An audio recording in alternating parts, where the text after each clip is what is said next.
I loved my wife. Let me tell you that right now. I had been with her since we were in junior high school. We were good friends then, and she was my best friend. We shared a lot of things together. But when we turned 18 and when we started to realize that we had feelings for each other, we started acting out. Oh, let me introduce myself. My name is Cal Wilson. My height is 510 and my weight is 175,180 or so. I don't get on the scale every day. I'm in good shape for my 32 years. And I still run every day since my high school and college track and field days. I have dark brown hair with some premature gray streaks. But my best feature, I'm told, is my emerald green eyes. I work as a detective for the local police department. There isn't much crime in our small town, so my job is pretty easy. My wife is Julie Wilson, formerly Julie Vickers. Julie and I were the couple that everyone said were made for each other. God, she's gorgeous. Long blonde hair, bright sky blue eyes, and a body that could stop a war. She's also 32 after college. We decided it was time to get married, and for 10 years we had a wonderful life. I treated her to dinner and romantic dates several times a year, and not just on holidays. She works as a paralegal at one of the two law firms in our city. Jimmy Green is a guy who is a quarterback in high school, a guy whose bread always buttered up if he happened to drop it. In other words, he was the golden boy until he broke his knee while playing NCAA football. When he came back to town, his father, the town's mayor, decided to give him a job at City Hall, which worked closely with the sheriff's office. Jimmy always had a thing for Julie. Back when we were still in high school, he would bring us on dates, and although he had a girlfriend, would openly flirt with Julie in front of me and his friend Cynthia. Julie, God bless her, never flirted back. Although some of the things he said to her made her blush and me angry. I told him unequivocally that if he ever tried to flirt with Julie again, I would make him pay. He smiled and said I had nothing to worry about, that it was all fun and games. Jimmy and Cynthia had gotten married right out of college, and he had already been working at City Hall for a year. How did they fit into my story? Well, I'll talk about that a little later. About a year ago, Julie and I had plans for Friday night when I got a call on my cell phone from Sheriff Barton. He said he didn't want to interrupt my day off, but I needed to stop by work. I asked what was up, and he said all the patrol cars were busy and they had gotten a call about a domestic disturbance near my house. Since I was the closest, he said I could go there right away. Sheriff Barton didn't take no for an answer, even though I was scheduled to have the day off today. Not wanting to make a fuss, I apologized to my wife, strapped my badge and 357 Magnum pistol in a holster to my belt, and headed to the address he had given me. When I got there, Sue Roberts reported that her husband Hunter was beating her again. He was drunk as usual and had decided to take his anger out on her and their children. It took a long time to persuade him and drag him to the station. Sue, as usual, refused to press charges. I advised her, as usual, to get him help, and she promised, as usual, that she would do so and get rid of all the alcohol in the house. I sighed in despair. Every month or two we would get the same call about the same situation. Today, however, things were a little different. I was busy with paperwork at the office until about midnight, and when I got home, I saw Jimmy and Julie sitting on the couch. Julie looked like she had taken another shower since I had been summoned. The hair on the back of my neck stood up. What the hell was he doing here? I thought. What's going on, Jimmy, honey? I said, leaning over and kissing her. I'm sorry about that. Hunter's been booked again, and I'm hoping Sue will either keep him or get him the help he needs this time. No problem, sweetie, she replied with a smile. Cynthia's out of town with her folks, and Jimmy called shortly after you left to see if we were going to do anything tonight. Yeah, man, sorry about that. I didn't realize you had a date night tonight. Jimmy shrugged. I guess you're lucky you called, huh? A cheeky grin appeared on his face, and I was once again convinced that this guy was a first-class jerk. Now alarm bells were ringing in my head. Jimmy had always been a snake who thought his didn't stink. I decided to be polite. Well, I'm sorry to hear that, Jimmy. About Cynthia, I mean. But if you don't mind, I'd like to take my wife to bed and try to make up for having to go to work today. Oh, sure, sorry about that. He quickly got up and walked out. I closed the door behind him and turned back to Julie. Baby, I'm sorry about earlier, I said, taking her in my arms. Next Friday I'll tell him to get Bill or Dave instead of me, okay? Julie knew what it was like to be married to a cop. She smiled. It's okay, honey. Jimmy and I were just having a little talk, catching up, you know? I smiled. No problem, babe, I said, the alarm bells slowly subsiding. Nothing in her demeanor said anything else was going on, at least. Maybe I couldn't trust Jimmy, but I could trust Julie. Hell, I trusted Julie for more than half my life. However, that was only the beginning. Over the next 2 months, we managed to have 2 dates when I wasn't called away for one thing or another. Julie was losing her temper, and so was I, unfortunately. While I was mad at my boss, she was mad at me. I was her husband, but I put work before her. At least that's what she thought. Hell, I couldn't even blame her for thinking that Cynthia had to leave town more and more often when her family moved to the big city. She would go away for long weekends when they needed something. One Sunday, she came back early one Sunday morning, and the next thing I knew, I got a call from her. Detective Wilson, I said, picking up the phone. Cow. Thank God you have to get here now, she said, almost screaming in my ear. She was definitely upset, so I asked her what was wrong. Just come to my house, she said. Not to our house, to my house. Was Jimmy in trouble? I was on shift at the sheriff's office and told Barton that Cedia had called me and asked for the rest of the day off. He had a strange look on his face, but he just nodded and went back to his crossword puzzle. So I rushed over to Jimmy and Cynthia's and was surprised to find Julie's car in the driveway, and the alarm bells in my head turned into a full-blown klaxon. Cynthia was pacing out front, and I saw tears in her eyes as she ran up to me as I got out of the car. My unmarked car was actually my car with radio and sirens lights. I love my Dodge Charger. Cal, thank God you're here. I don't know what to do. She sobbed against my chest, hugging me tightly. Whoa, slow down, Sin. What's going on? I said in a soothing voice. She looked up at me, and I'm sure my face reflected confusion as I looked at Julie's car and then back at her. Suddenly her face went pale and she covered her mouth with her hands. Ian, what's going on here? Why is my wife's car in your driveway? Are you telling me you don't know? Her eyes got as wide as saucers. No, what? What the hell is going on here, Sienna? I started to lose my temper again, and the alarm sounded twice in my brain. And then it hit me. I yelled, grabbing my weapon and heading for the door. I opened the door and walked back into the bedroom. As I swung the door open, I saw a picture. I blinked twice, looking at the frozen lovers. My heart jumped out of my chest when I saw Julie and Jimmy. I holstered my gun and looked at Julie. I pulled out my cell phone and started taking pictures. I managed to take 4 pictures before they came to their senses.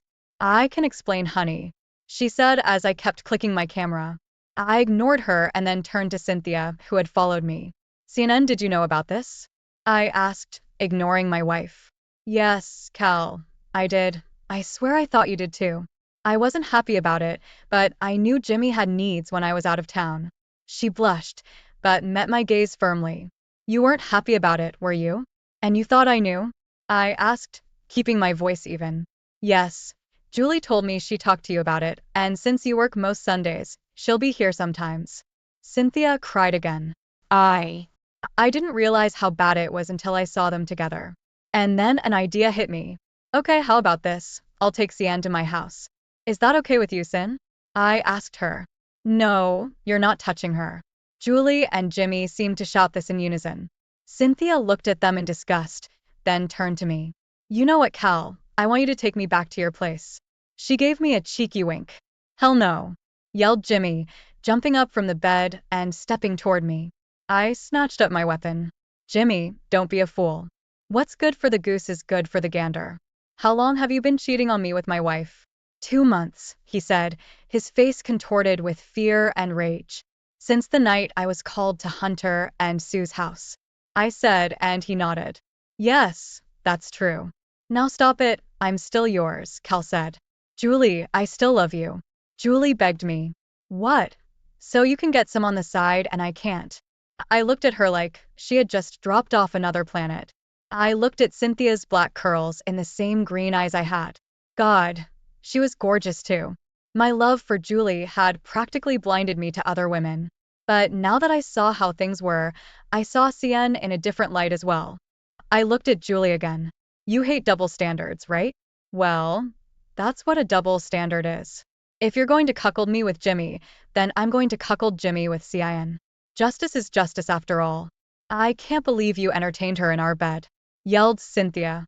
Jimmy, baby, take whatever you need for a few days, I said, and Cien nodded, walking over to the dresser and grabbing the essentials. I then looked at Julie again. What's the real reason, Julie? Your job, she shouted, going on the attack, her face contorted with rage. You work all the time on our dates, and at least Jimmy is by my side. Did you have fun with him in our bed? I asked flatly. The question caught her off guard. She stopped before she could begin, and the furious look was replaced by shame. I had my answer before she even uttered it. Yes, she said in a thin voice. Then this will be a good start for the bonfire. I just nodded. When were you going to tell me, Julie? When did you file for divorce? Cal, damn it, it's not like that. I love you, but because you work all the time, we spend so little time together. But I love you. Julie went on the offensive again. Like if I'm a cuckold but still love you, it's okay. No, Julie, you don't love me or you wouldn't be cuckolding me, especially with him.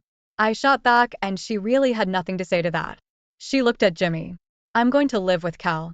If you want to stay married to me, stay away until I get back. I can't believe you two, she shouted after them. We managed to get to my car without incident, but on the way home my cell phone rang. I ignored the ones from Julie, but picked up one from the sheriff. Hey, Cal, what's going on? Jimmy just called. Sheriff Barton is Jimmy's maternal uncle. Sir, your nephew has been entertaining my wife for the past 2 months, and Cynthia discovered I didn't know about it. As it turns out, she's not thrilled with the situation either. She and I are on our way to my house now, and I'm taking the rest of the day off. And tomorrow too. I gave him the dirt. Wow, he sighed. I was afraid something like this would happen. Wait, did you know? I shouted into the phone. I'm sorry, son, he started. Leave it alone, growled I back. I ended the call before he could say anything else. I then looked at Cynthia. Did you know he knew? I asked. God, no, she said, her face full of surprise. I can't believe this. Now she was as hell too. Okay, Cal, when we get back to your place we need to get seriously screwed. The fury in her voice was just turning me on. You're damn right. I smirked at her. It was like the first time I saw her as a woman and not just a friend. But first I need to make some calls and take care of things around the house. And then I'm at your disposal, I promised her. Julie called again just as I brought Sea Iron home. What? I said sharply. Don't you dare, Calvin Wilson, she shouted into my phone. Either I entertain her or I divorce you. What are you going to choose? I have pictures, remember, said I, in our state. Proof of a wife's infidelity disqualified her from much in the division of property in a divorce. Julie was so quiet that at first I thought she had hung up on me. But then she said okay before ending the call. I sent her a text asking her not to come home tonight, and then called a locksmith. The locksmith was my cousin Dennis, and I knew I could trust him. When he arrived, he threw Cynthia a questioning look. Sienna and I were just having a beer when he arrived and walked in. Hey, Den? Said I as he walked in. What's going on, dude? He asked. I told him the short version, asked him to change the locks and give me 3 sets of keys. I also asked him not to give a set to Julie if she came in to ask for one. He readily agreed. Blood is thicker than water, Cal. He agreed and we shook hands. Dennis is one of the good guys and I know I can rely on him in any situation. Then I called the furniture store and ordered a new double bed to replace the ruined double bed Julie and I shared. Cien waited patiently for all of this, and soon the movers arrived. They disassembled the old bed and dumped it in a pile in the backyard as I had instructed, and then assembled the new bed at my request. It wasn't cheap, but when I was done, it was all worth it. You see, I had a plan. Actually, I had several plans. I was just hoping that the least violent plan would be the one I could use. Dennis finished changing the locks and gave me 3 sets of keys as ordered. I handed one set to Send. Winking at her, she grinned back. The furniture makers finished with the bed, and I paid them off with my credit card. I then called my sister Olivia, the bank manager in our town, and asked her to open a new account for me first thing Monday morning. After explaining the situation, I asked her to transfer 75% of the savings and checking accounts to the new account and thanked her. She was very happy to help as she didn't like Julie from the start. It turned out that Liv was a very good judge of character. When everyone who didn't live there or was staying there as a guest left, it was just Cynthia and me. Instead of taking her to bed right away, I let her into the living room and we sat on the couch after I locked up the house. CNN, what we're about to do is petty revenge. You know that, right? I asked, looking into her green eyes with mine. Yes, I know that. Cal, before we get past the point of no return, I need to ask you something. I took her hand. See, and you deserve better than Jimmy, and you always have. I don't understand why you put up with this crap. Cynthia blushed furiously. He has total control of the bank accounts. He said if I left him, I'd be left with nothing. He said he knows every lawyer in town and none of them will take my case. He's lying to you, honey. I said. Listen to me. You want to get away from him? Don't worry about hiring a lawyer. Just answer yes or no. Do you want to leave that cheating asterisk? Yes, but not just because of the cheating. Burst into tears and then pulled up the sleeve of her blouse to show me the bruise on the top of her arm. I closed my eyes inside. I said, shaking my head. That put a new twist on my plan. There's an old boys club in law enforcement around here, and Sheriff Barton and the DA wouldn't want to prosecute Golden Boy unless he actually destroyed it. He could get away with it. However, I now had dirt on the sheriff that he not only knew about the affair, but had facilitated it by leaving me on the job. Honey, listen to me. I am a certified Pole in the entire state. Tomorrow I'm going to call a divorce attorney from my wife's rival firm. We'll get a lawyer. Sheriff Barton can't fire me, and he damn well knows it. I took a deep breath. I really like you, Sin. Always have liked you. You've been one of my best friends since we were kids. And I'll be damned if I'm going to let that husband of yours hurt you again with the pictures on my SIM card. You'll have an irrefutable case against him, and you'll get everything. At those words, her eyes lit up. Cal, would you help me even though I know about this mess? Yes, I would help you because you didn't know that I didn't know, and you didn't know how deep it went. Now that we know, we'll have to be careful. I know Sheriff Barton, and I know he was probably forced into this whole mess somehow. I'll talk to him tomorrow morning and let him know I'm taking the day off. I said after we hire a lawyer, we'll go to the station together and if you want, you can press charges against Jimmy for those bruises. But will he even be able to? She began to ask. Yes, he will, after I show him the pictures. You see, until we file for divorce on them, we'll hold the threat of divorce over their heads. That's my plan. I smiled as I laid out the plan to her. Cynthia laughed musically. I like the way you think. So here I am, about to get a little revenge before the real revenge begins. No, it wasn't petty revenge anymore. I'd had a lot of contact with Cynthia over the years. And we had a lot in common, from a love of country music and jazz to similar tastes in movies that even Julie and I didn't share. At that moment, my cell phone buzzed. I set it to vibrate, and when I looked it up, it turned out to be Julie's number. I smirked, answering the call. What now, Julie? I asked in an annoyed tone. Cal, it's not too late for us. We can talk about it. She said it in her whiny voice, which I hated. We can. Will you stop cheating on me? I asked. She started, but I cut the call and turned the phone off before she could call back. What did she say? Asked Cynthia. She said and that was all the answer I needed. I shrugged. We need to talk about our next steps. She nodded. Yes, we do. I can't go back to Jimmy right now. What we have is too different for me to be happy with him again. Not that I was happy with him to begin with. Then the anger returned when I thought that my own boss had been involved in this whole mess from the beginning. He had distracted me from Julie and given his nephew the opportunity to seduce her. Julie was far from guilt-free too. She could have said no to Jimmy. She could have stopped him at any time. We'd both been played, but I was much worse than Julie. I told Cynthia how I felt, and a look of guilt and sadness appeared on her face. I'm so sorry, Cal. she said softly, stroking my cheek. Honey, when Julie told you that I was supposedly okay with it, how did she say it? How did she say I felt about it? I asked. I needed to know what lies Julia told her. Basically, she said that your feelings mirrored mine, and even though you don't like it one bit, you accepted it since you knew she had needs, said Cynthia. My anger at Julie was building. I just nodded. Okay, I'm going to act like a detective and find out all the details. I outlined my plan to her. She laughed when I finished. You're a conniving, but I love you anyway, she declared, her eyes flashing with amusement and love. And you are the epitome of a Greek goddess, said I. And I love you too. We spent the rest of the afternoon and evening after showering. We towed ourselves dry and headed to the kitchen where Cynthia had prepared pork chops with vegetables. She used a few different spices she found in the cupboard, and the chops turned out amazing. The vegetables, drizzled with cheddar cheese sauce, were great too, and soon we were both full of food. We sat down at the table and discussed our future plans when we finished eating.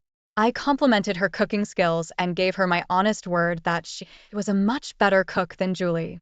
For a moment, my plan faltered and I realized that I didn't hate Julie anymore. Yes, she was a vile cheater, but she had also brought Sin and I together, albeit unintentionally. No, the mere thought of her cheating on me was enough to bring back my anger and swear that she would get nothing from me except what the court could give her after those pictures were admitted into evidence.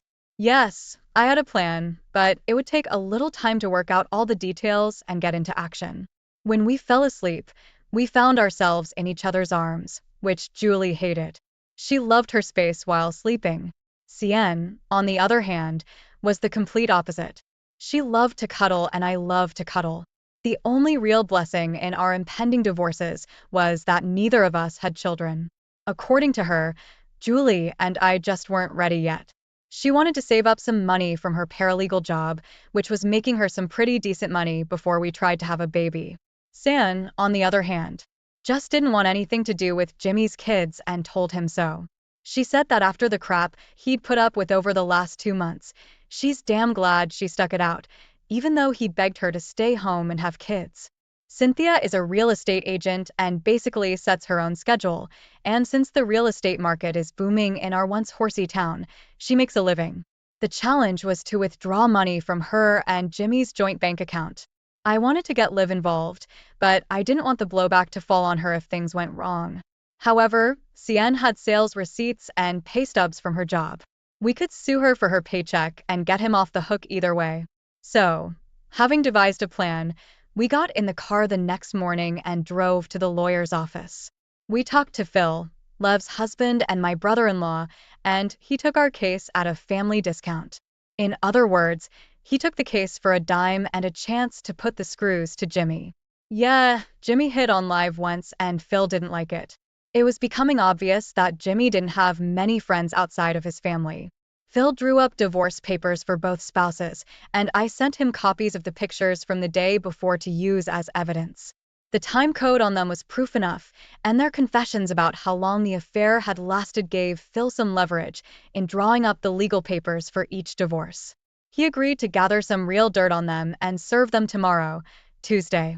After finishing up business at Phil's office, we headed over to Sheriff Barton's office. Hey, Bart, I said as I entered the office. I kept my voice even in a smile on my face as Cynthia followed me inside. I sent him the pictures on his phone and told him the reason would be clear soon. I looked at Sin. Show him what you showed me yesterday. I nodded toward her arm. She pulled up her sleeve, showing the bruise from the grip. Jimmy does this to me almost every day. Well, delete it to me since I'm not going back. I want to press charges against him. Well, that could be a trike. He started, but I interrupted him. Bart, unless you want those pictures I just sent you to go all over the internet and be posted on the wall of City Hall. You're going to arrest this scumbag yourself and put him in jail? Then you will go to the district attorney and inform him that a lawsuit needs to be filed. I know that without that leverage, his will just get swept under the rug as usual. I don't want to do that, but I will if I have to. I spelled it out for him now. I want to know your full involvement in Jimmy and Julie's affair. If you don't tell me, Those pictures will still become public and your name will be attached to them as an accomplice. Sheriff Barton was on edge, and he knew it. I discreetly turned on the recorder in my pocket just before he started talking. I'm sorry about that whole pile of cal. He wrinkled his nose. I shouldn't have let Jimmy and Fred talk me into it. And the mayor, too. How did they do it? I asked, raising an eyebrow. He said that he and Julie loved each other and that he needed me to get you out of his sight so he could be with her. That made me raise a second eyebrow. I was pretty sure Jimmy was lying at that point, but I couldn't be 100% sure. Go on, I said, nodding. So it all started the night I called you to go to Hunter and Sue's. Jimmy said that even though they loved each other, they didn't want a divorce and wanted to stay married to you. He took a deep, shuddering breath before continuing. He said that they made an agreement with you both that when you were at work or out of town they would be together, and I figured the case was closed. Well, I mean, I had my suspicions, but I didn't want to rock the boat. I knew Cynthia knew, but I assumed you didn't. Cal. But blood is thicker than water, so I kept my mouth shut and got you out on all the calls I could find. Man, you have no idea how much I regret that. Judging by the look of misery on his face, I believed him. It didn't change the fact that he'd betrayed me, but I rethought my plan to bury him so deep that he'd never work in law enforcement again. I thought of you as family, Bart. I guess you didn't feel the same way about me. I said, shaking my head. No, this justice had to be complete. No, it was no longer about revenge. It was going to be justice for everyone. Everyone would get what they deserved. I sighed and asked him another question. Who else knew about this but you? I asked, and a deer in the headlights expression came over his face. It was the same expression on Julie and Jimmy's faces in the pictures I had just sent him. Remember, answer honestly, or everyone will find out about your involvement. As a detective, I had largely mastered the role of the human lie detector. The only one I couldn't recognize was the woman I'd been married to for 10 years. She snowed me big time. Barton, on the other hand, was an open book compared to her. If I tell you, will you keep my name out of it? Will you wipe the tape off that device in your pocket? He said. You had to hand it to him. He was observant as a detective. He had to be. It was then that I made the most life-changing decision I could make when it came to Barton's life. I turned off the recorder and erased it in front of him. You're free to go, Barton. I nodded.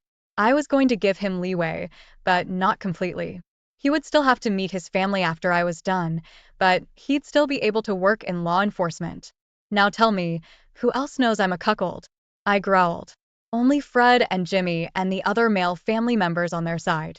He said it, and then regretted using the word men. I knew where copies of those pictures would go. I smiled and he turned pale, realizing the depth of his blunder. He muttered under his breath. So the mayor knows and let it happen too. So did Judge Green. I nodded, confirming his words. One package each was sent to their wives with the slogan, "Your husband knew about it." Janet Green was a good woman and a friend of my parents. They were friends even before she married Fred Green, now mayor of our town. Alice Green, Judge Green's wife, was kind of a but she too deserved to know what her hubby had allowed to happen. I thought it was odd that Julie hadn't tried to call me today, but that thought barely had time to flash through my mind before my cell phone buzzed. Of course it was Julie. Detective Wilson, I answered, as I usually did when I was on duty. Cal, are you at work? She asked. Yeah, I'm in Bart's office doing paperwork. What's going on? I kept my tone casual. Are you ready to talk yet? She asked. What's there to talk about, Julie? I asked. About the fact that I still love you, she said. About knowing that I know you still love me. That took me by surprise. I realized that despite her on me, I still had some residual feelings for her. When would you like to talk? I asked. I can take the day off, but you won't be able to get into the house. I changed the locks. I told her. Why don't you let me in so I can at least get my clothes? Then we can talk, she said. I had to agree. Yeah, no problem. Cynthia will be there too. She's at work with me right now, said I. I figured that would be a good barrier against temptation. I looked at Cien, and a concerned expression appeared on her face. Fine. I heard all the tension in the world in that single word from my wife before she hung up. I looked at Barton again. For what it's worth, does anyone besides the mayor, you, Judge Green and Jimmy, know that I've been hornswoggled by him and my wife? No, that's all of us. He nodded. And Cynthia's here too, he said, trying to engage her in conversation. She already told me, and the reason is because Jimmy controls all their money. I growled. Now you're going to send the evidence to the DA. Bart pulled out his digital camera and took some pictures of the tackle bruise and a few other bruises on her body. Then he checked them and sent them to his computer to compile an email. Yes, he'll be traveling today. I'll email him after I pick up Jimmy. He nodded. He'd have to do that since he was the only one he could trust besides me to keep quiet about the Jimmy had set up.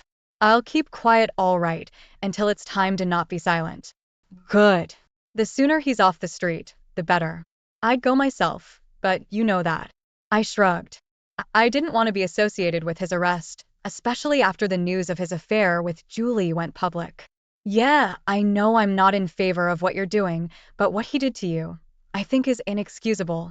And beating his own wife is not something I signed up to defend him against. He'll go down for it if I have anything to say about it. If he wasn't family, I wouldn't be helping him. You have to believe that, son, said Barton. That touched me.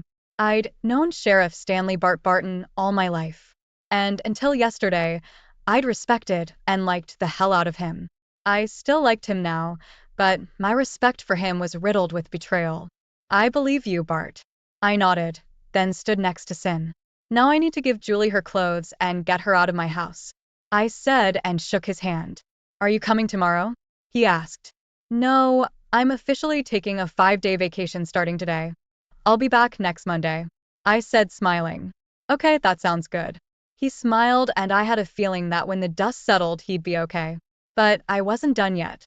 As promised, I sent both Mayor Green and Mrs. Green the email with all JPEGs attached and timed it to coincide with Jimmy's arrest at the hands of his uncle. When we got home, Julie was already waiting for us. Sam and I walked to the door holding hands and just looked at Julie. She had a jealous look on her face. Hi, Julie, said Cynthia. Do you like my husband? I could ask you the same thing. Julie looked at Cynthia with a grin. Now that I was comparing them side by side, Cin was surpassing Julie in terms of love-making. Well, ladies, Julie, what were we saying about double standards? I asked calmly, smiling reproachfully at her. Remember, if you weren't sleeping with Jimmy, I wouldn't be sleeping with Cynthia. That stopped her before she even started her line. I continued. Julie, what is there to talk about? You showed me yesterday how much I mean to you. No respect, no love, nothing but contempt. Instead of showing any remorse for what you did, you tried to justify yourself and then you attacked my work. Now take your and get out of my house. Julie couldn't hold back her tears any longer, and the floodgates opened. I'm so sorry, Cal. She sobbed. She was crying for real now, something I'd only seen a few times before. I messed up. No, you messed up. Jimmy beat Cynthia. Did you know that? I looked at Cien, who was showing off the bruise on her arm. I know she remembered Cien putting on heavy makeup for church, and now she could imagine the bruises under all that makeup. I remember not giving it much thought at the time and remarking to Jimmy that she did wear a lot of makeup. Not long after that, I noticed that she wasn't wearing as much makeup as she used to. Oh my God, I'm so sorry, Sin. I didn't know about that. Julie had this look on her face like she had just seen a ghost or maybe a vision of the future. If she left me for Jimmy, there was nothing you could have done, Jules. Sin shrugged. But it's over now, and I'm not going to lie. I'm going to do what I should have done years ago and divorce that creep. I'm going to take his to the cleaners. So am I said, looking at Julie. It was time to dictate the terms of her surrender. Julie, we're done. I'm suing for 75% of our joint property. That's enough for you to buy your own place, since the house is in my name and rightfully belongs to me. You can keep your car, and I can keep mine. The rest will be split 7,525ths. If you argue with me, those pictures will go to your family, my family, and anyone else who is interested. I'd prefer it and quickly and cleanly, but I'll fight dirty if I have to. There's no going back to that. You and I will end this. You already know how I feel about cheating. Julie stopped crying. But I love you, Cal. She pleaded. No, Julie. If you loved me, you'd respect me and honor the vows we made when we got married. As far as I'm concerned, when I saw you and Jimmy together yesterday, I divorced you then and there. All that's left is to make it official. You'll be charged at work tomorrow with infidelity. My lawyer already has the pictures as evidence and will present them in court. I paused and let my words soak in, then continued. Julie, will you give me a divorce so we can move on with our lives? She lowered her eyes, completely mortified. Yes, she said in that thin voice that indicated she had lost. Thank you. Now, let's get your things together. After today's revelation, I don't think you're going to want to go back to Jimmy's place, especially since he was just arrested on a domestic battery charge. Said I, yeah, you're right, but where am I going to live? She asked. I left enough money in your account to pay the down payment on the apartment and a few other things.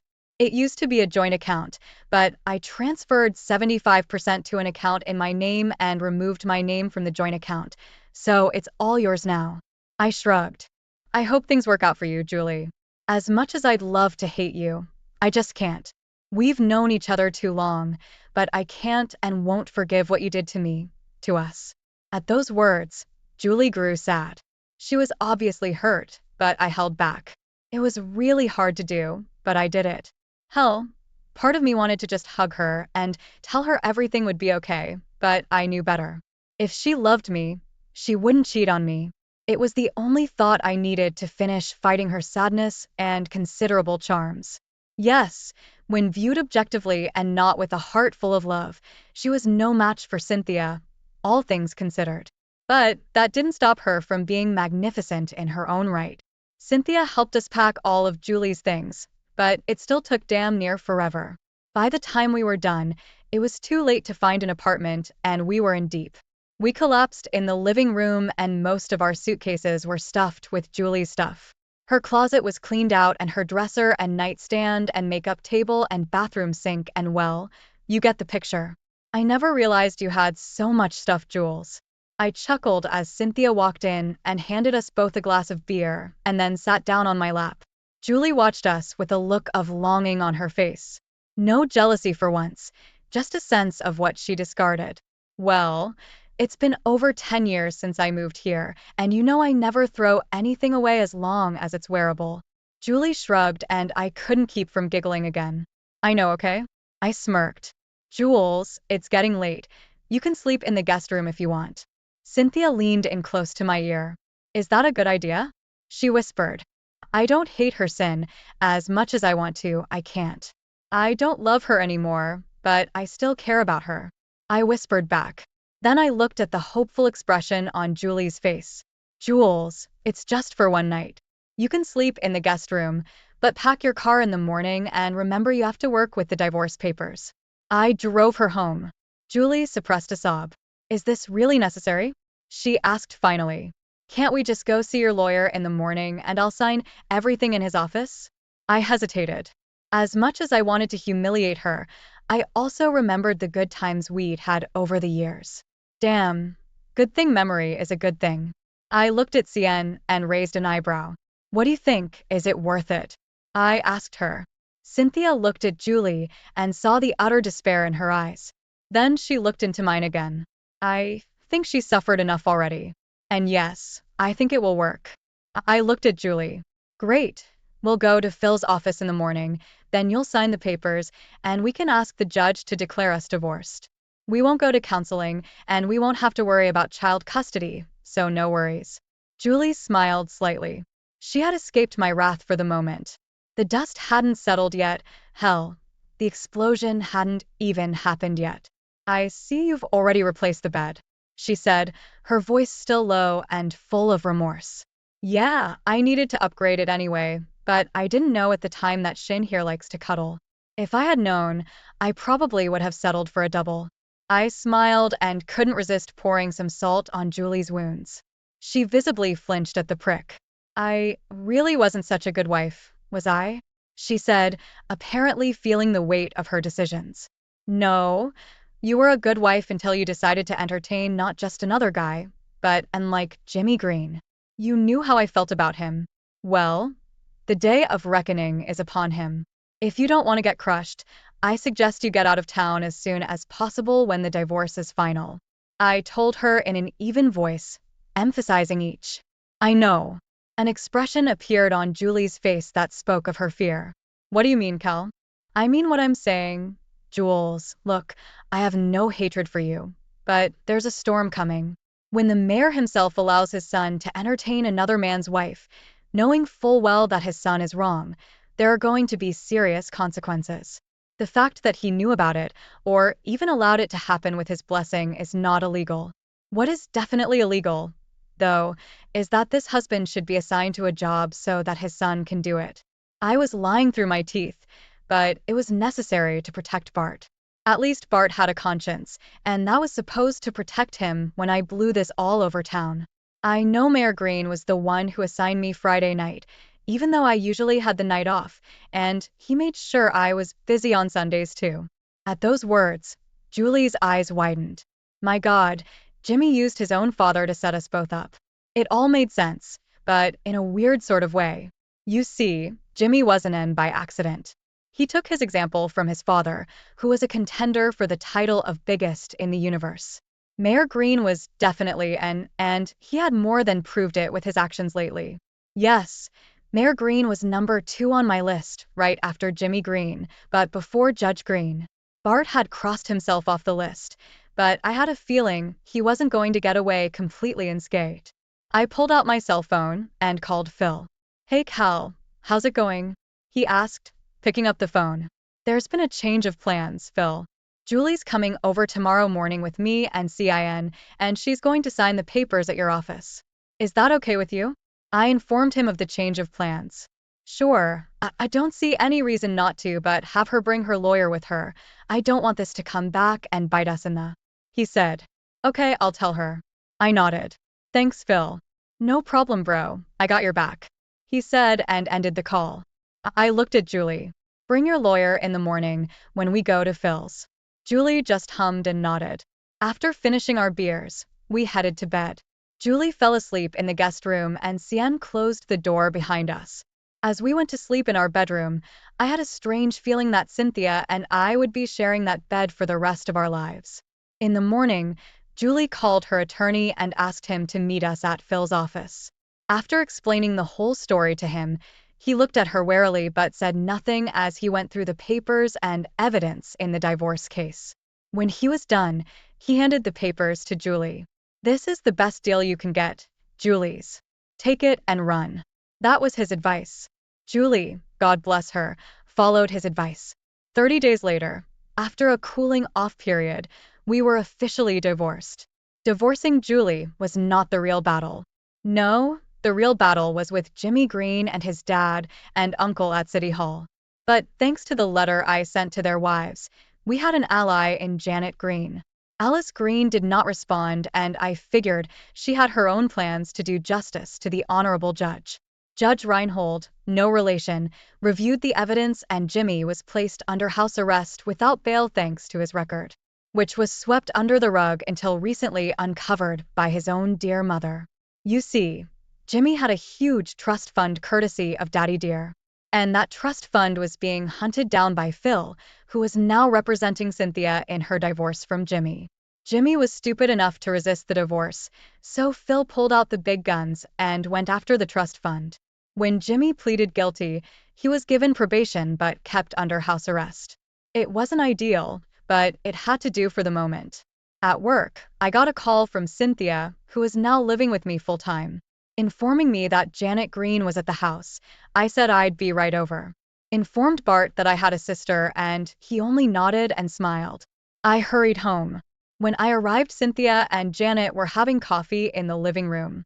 I'm here, ma'am, I said as I entered the house and kissed Cynthia. Cal, it's good to see you. By the way, thanks for that informative letter. She smiled apologetically. If I had known my son was doing this to the two of you with my husband's full knowledge and cooperation, I would have put a stop to it. Ma'am, not many people knew about that. I shook my head. It would be unfair to say you should have known. My brother knew and allowed it to happen. Her voice turned steely. My husband knew and allowed it. My brother-in-law knew and allowed it. This creature, who calls himself my son, has overstepped his bounds this time, seducing another man's wife and then using his own family to cover it up. Well, let me tell you that anything I can do, I will do for you. She nodded. I had assumed she would probably support me, but what I hadn't counted on was that she would swear us to it. Thank you, Janet, said Cynthia, hugging her soon-to-be ex-mother-in-law. Anytime, sweetie, replied Janet with a smile. Do you think Phil will take my divorce case? She asked as Cynthia sat back down. I think he can be persuaded. I nodded and smiled. Mrs. Green, Janet, Cal, you should know that by now. She smiled admonishingly at me. Okay, Janet, I hope you won't think badly of me for taking on Cynthia, I said, a little apprehensive about how she would take the suggestion. Nonsense, Cal. She laughed. You two deserve to be happy, and considering what Julie and Jimmy did to you, I have a feeling you both should be happy with each other. I know I could sue Jimmy, his father, and maybe even both uncles for alienation of affection. But why? It's a lawsuit in most cases, and it's almost impossible to prove. No, what I had planned for Jimmy and his father was much, much worse. After all my investigations into the house whys and wherefores, I determined that Mayor Green, in collusion with his son, had plotted to destroy my marriage. I considered charging him with bribery as well as solicitation by proxy. The judge, though knowledgeable, was only guilty of not telling me what I should have known. Julie wanted nothing to do with Jimmy and left town shortly after our divorce was finalized. Her boss found her a good job in another city with an old friend of his from law school. She took my advice and dropped the AO before the storm destroyed the fan base. Bart fully cooperated with me on everything and apologized to my sister for his involvement in what happened. He confirmed my suspicions that Mayor Green himself had told him that if he didn't go along with Jimmy's plan, he would lose his job as sheriff and be replaced by an idiot of the mayor's choosing. Despite all his faults, Bart had always been a damn good sheriff. Any replacement chosen by Mayor Green would have been bad for the police force. As it happens, Bart and Janet were sitting at dinner one night with Cynthia and me, and we had some damn good fried chicken cooked by Sin herself. Yes, she's great in bed and she can cook, and Jimmy gave her up for Julie. Well, sometimes you can't argue with taste. After dinner, drinking beer, we discussed the plan. I laid out the basics and said the deadline was being pushed back a little so Mayor Green could be served with the divorce papers first. The whole town was going to get an enema. The first order of business was to contact Phil and see what his private investigator had managed to dig up. I called him, and the report was good. He'd gotten a lot of dirt on our glorious mayor and his son. Janet had long reproached herself for the way she'd raised Jimmy, but after we assured her he was his father's son, she finally relented. I couldn't blame her. She told us about how her husband had changed over the years, going from a kind, wonderful man to a backstabbing tyrant. I remember the old saying power corrupts and absolute power corrupts absolutely. It applied to Mayor Green and the way he ran our city. In the end, it came down to the fact that by using his son as a proxy, he showed everyone that no woman was immune to him. I felt sorry for Julie when I learned this fact. The taped conversation made me queasy when Phil played it back to us in his office. Mayor Green, just divorce her, Jimmy. Give that what she wants and I'll run her out of town. Jimmy, but Daddy, she can't divorce me. She's mine, and I can do whatever I want with her. Mayor Jimmy, let's get this over with. People are starting to talk, and we need to get rid of this as soon as possible. Don't worry about Cal. I'll get him fired and run him out of town on the rails. We need Cynthia to go with him. You've screwed up enough already, Jimmy. How can you say that? Daddy, you're the one who told me Julie was ready. You're the one who made Bart give him extra hours and extra calls. Mayor, well, you were the one who let her escape. Jimmy, I was in jail. If you don't remember, how was I supposed to know that Cynthia would turn me in for correcting her? Mayor, don't worry about Cynthia. I got plans for that. Take care of yourself and lay low for a while. Jimmy. All right, Daddy, just make sure she doesn't go through with this divorce. Make it look like an accident. Phil, stop the tape. I looked at Cynthia and Janet, then at Bart. That's enough to prove conspiracy, said Bart, and Phil nodded in agreement. Bart then looked at me. Care to do the honor, son? I grinned and checked my Colt. I'd be honored, sir. Grinned I, then I looked at Sin. Honey, you stay here with Phil Bart and I need to put some rabid dogs to sleep. Cynthia put her arms around me and kissed me hard, putting her whole heart and soul into that kiss. Be careful, baby, she whispered. I love you. I love you too, sweetie, I said, smiling encouragingly at her. Don't worry.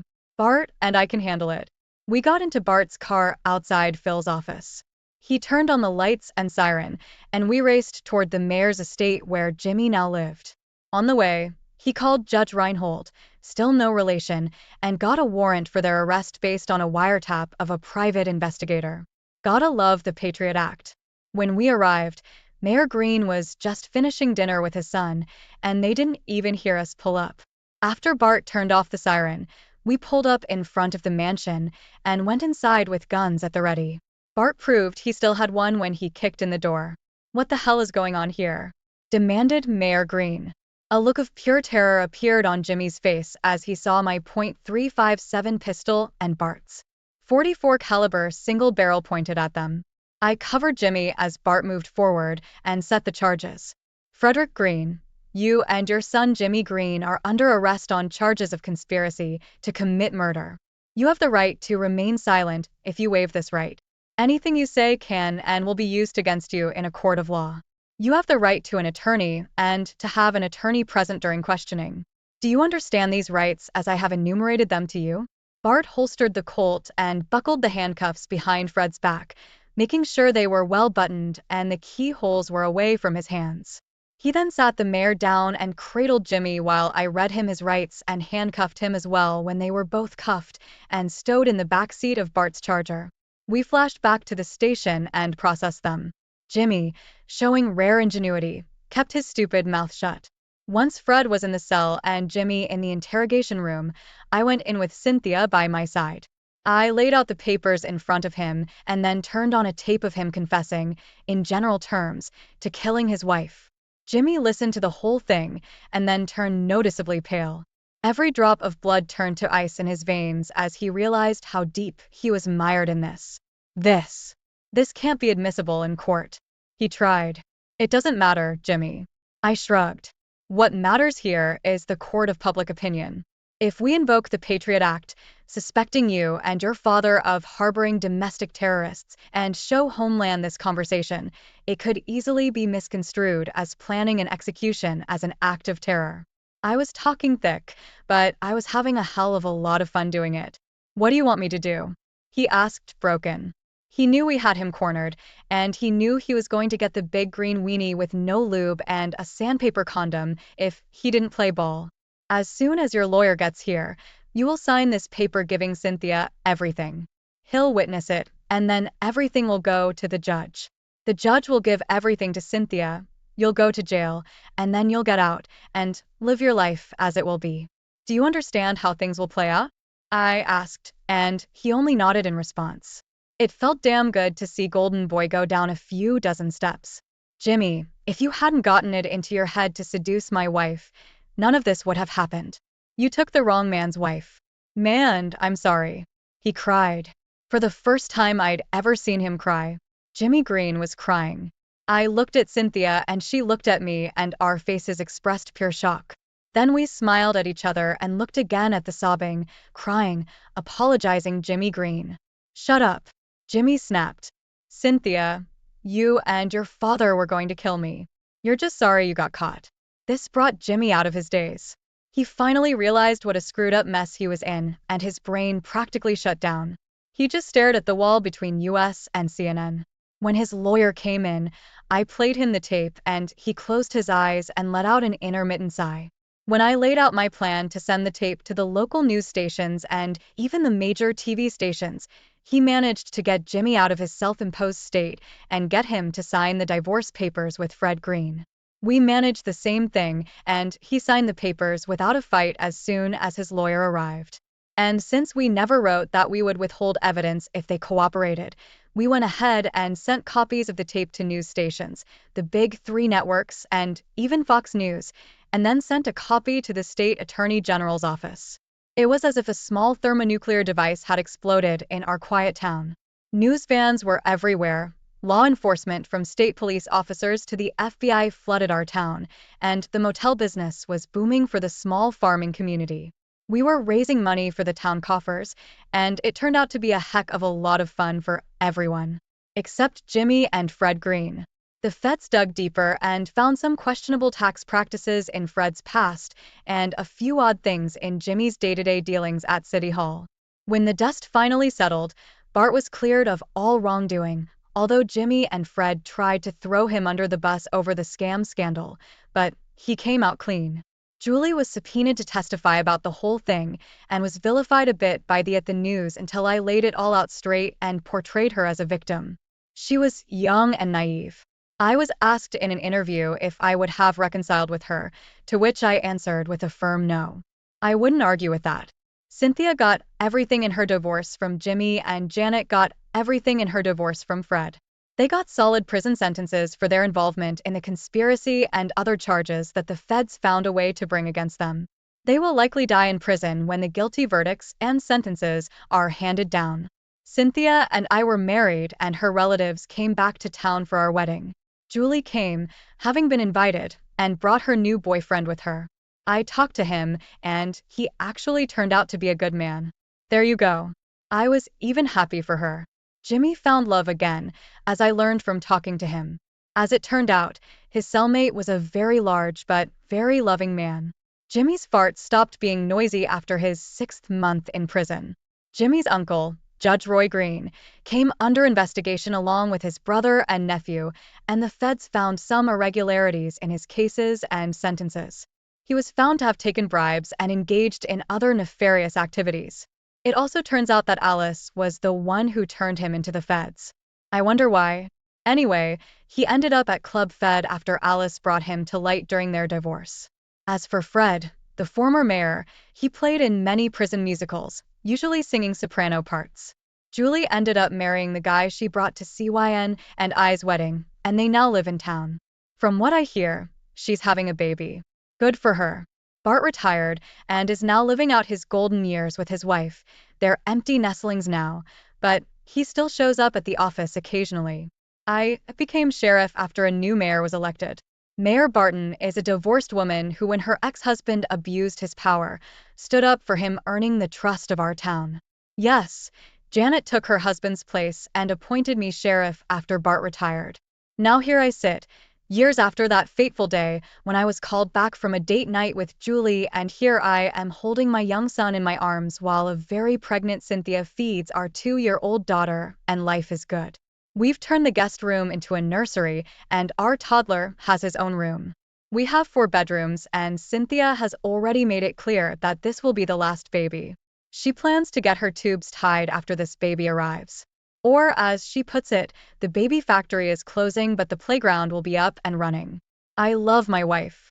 Let me just say this right now. Thanks for watching. I hope you enjoyed it. So subscribe to my channel and